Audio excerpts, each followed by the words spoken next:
हर electronic device में एक छोटा सा हीरो छिपा होता है। चलिए आज बात करते हैं रेजिस्टर की। बिजली हमारी दुनिया को पावर देती है, पर ये काफी बेकाबू भी हो सकती है।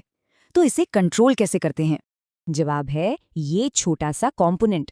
इसका सिर्फ एक ही काम है, करंट के फ्लो को कंट्रोल करना। एक रेजिस्टर करंट के रास्ते में एक तयशुदा रुकावट डालता है। इसे ही रेजिस्टेंस कहते हैं, जो ओम में नापा जाता है। ये सब ओहम के नियम पर चलता है, यानी V is equal to IR, voltage, current और रेजिस्टेंस का एक सीधा साधा रिश्ता। मोटे तौर पर रेजिस्टर्स दो तरह के होते हैं, एक जिनकी वैल्यू फिक्स्ड है और दूसरे जिन्हें एडजस्ट किया जा सकता है। तो चलिए पहले फिक्स्ड रेसिस्टर्स को देखते हैं। अलग अलग काम और बजट के लिए अलग अलग तरह के रेसिस्टर बने हैं।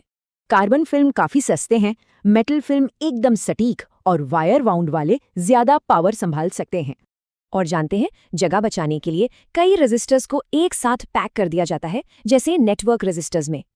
अब आते हैं दूसरी फैमिली पर, वेरिएबल रेजिस्टर्स, मतलब वो जिन्हें हम खुद एडजस्ट कर सकते हैं, जैसे रेडियो का वॉल्यूम नॉब या फिर किसी डिवाइस के अंदर लगा वो छोटा सा कंट्रोल जिसे टेक्नीशियन सेट करते हैं। पर सोचिए, क्या हो अगर कोई रेजिस्टर अपने आप माहौल के हिसाब से अपनी वैल्यू बदल ले? ऐसा करते हैं लाइट डिपेंडेंट रेजिस्टर, यानी LDR। ज्यादा रोशनी मतलब कम रेजिस्टेंस, और बिल्कुल इसी तरह थर्मिस्टर तापमान के हिसाब से बदलता है, एक सिंपल टेम्परेचर सेंसर की तरह। तो क्या एक रेजिस्टर चुनते वक्त सिर्फ उसकी ओम वैल्यू देखना काफी है? नहीं।